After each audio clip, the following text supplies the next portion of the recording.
इस वीडियो में हम लोग घातांक एवं करनी के कुल 5 प्रश्नों को सोल्व करने वाले हैं, जो आपके आने वाले किसी भी कॉम्पिटिटिव एग्जाम्स के लिए काफ़ी फायदेमंद होंगे। तो चलिए प्रश्नों को सोल्व करते हैं। 3 × 81 का घात में है 0.25 बराबर व्हाट। तो 3 × 81 को लिख सकते हैं 3 का घात में 4, ठीक है, 0.25। अब 3 का घात में कुछ नहीं तो 1 होता है, ठीक है, गुने 3 का घात 4 और इसके घात में 0.25 है, तो घात और घात गुना होता है। तो 4 5 6 20 के 0 हासिल 2, 4 दूने 8 2 10, ठीक है। दशमलव लगेगा 1 2 अंक के बाद दशमलव, 1 2 अंक के बाद दशमलव, यानी कि 3 का घात 1 गुने 3 का घात 1, ठीक है। जब समान संख्या का गुना किया जाता है तब घात जुड़ता है, तो 3 तो लिखना पड़ेगा, 1 + 1 यानी कि 3 का घात 2 बराबर 3 का स्क्वायर यानी कि 3 तिया 9, यही आंसर होगा।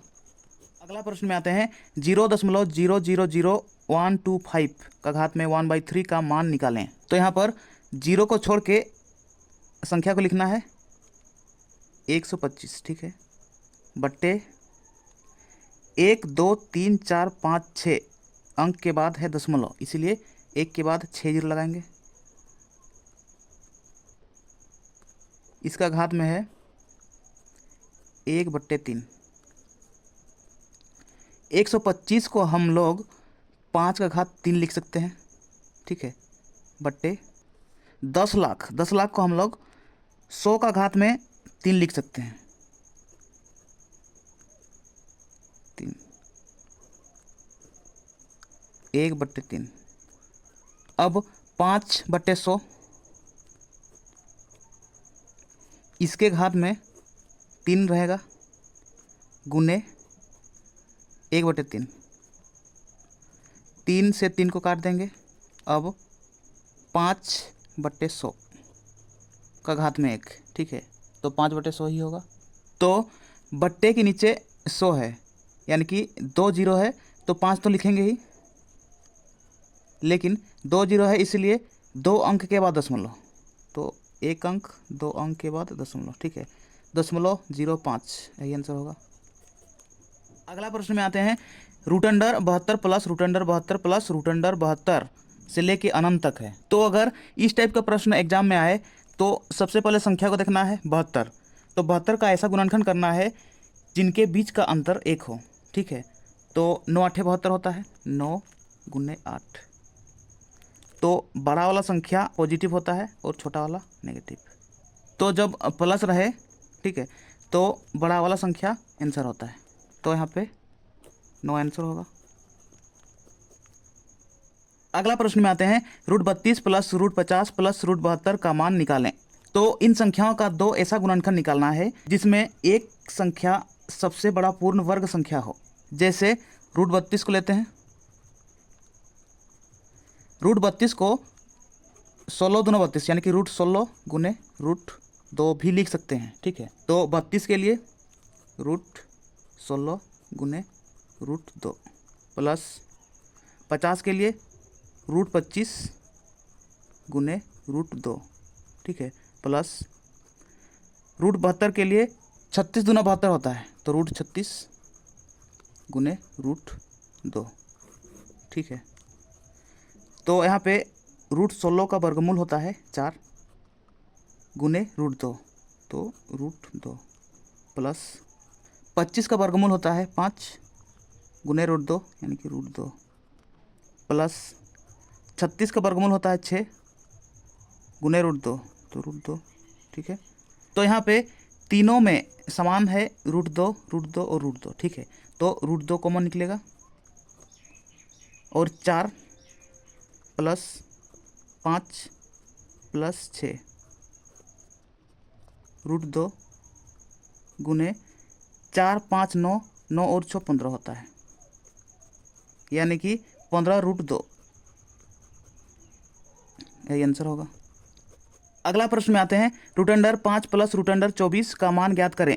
तो अगर इस टाइप का प्रश्न आपके एग्जाम में आता है तो सबसे पहले आपके दिमाग में आना चाहिए कि ये प्रश्न a प्लस बी का होल स्क्वायर के फॉर्म में हो सकता है या फिर a माइनस बी का होल स्क्वायर के फॉर्म में हो सकता है। तो इसमें सबसे पहले √24 का ऐसा गुणनखंड करना है जिसमें से 2 गुणनखंड को जोड़ने पर 5 प्राप्त हो। ठीक है, तो √24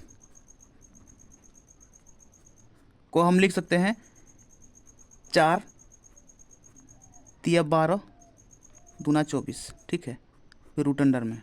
ठीक, तो यहाँ पे √5 के लिए यहाँ पे लिख सकते हैं 3 + 2। ठीक है, 3 + 2 प्लस √24 के लिए लिख सकते हैं 4 × 3 × 2, 4 × 3 × 2। ठीक है, अब 3 के लिए लिख सकते हैं रूट अंडर √3 का होल स्क्वायर। ठीक है, प्लस √2 का होल स्क्वायर। ऐसा अपने से लिखना है। ठीक है, क्योंकि अगर √2 का स्क्वायर करते हैं तो √2 के लिए 2 का घात 1/2 होता है और यहाँ पे 2 गुना में हो जाएगा। ठीक है, 2 2 कट गया यानी कि 2। ठीक है, तो 2 को √2 का स्क्वायर भी लिख सकते हैं। ठीक, प्लस है, प्लस लगाएंगे। √4 का वर्गमूल होता है 2। ठीक है, और √3 का वर्गमूल नहीं होता है, √2 का भी वर्गमूल नहीं होता है, तो रूट में ही रहेंगे दोनों। √3 × √2। ठीक है, तो ये a² + b² + 2ab के फॉर्म में आ गया। ठीक, तो a यहाँ पे है √3। ठीक है, और b यहाँ पे है √2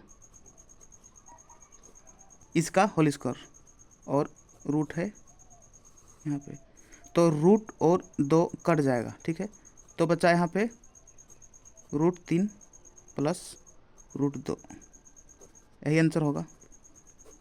तो ये थे घातांक एवं करणी के कुछ प्रश्न। अगर आपको वीडियो पसंद आया तो वीडियो को लाइक कीजिए और मैथ्सिक चैनल को सब्सक्राइब कीजिए और बेल आइकन को दबाइए ताकि इस चैनल पर आने वाला हर वीडियो का नोटिफिकेशन आप तक सबसे पहले पहुंचे। तो चलिए इस वीडियो को यहीं समाप्त करते हैं और मिलते हैं नेक्स्ट वीडियो में। तब तक के लिए अपना पढ़ाई करते रहिए, ख्याल रखिए अपना और अपने माता पिता का। धन्यवाद।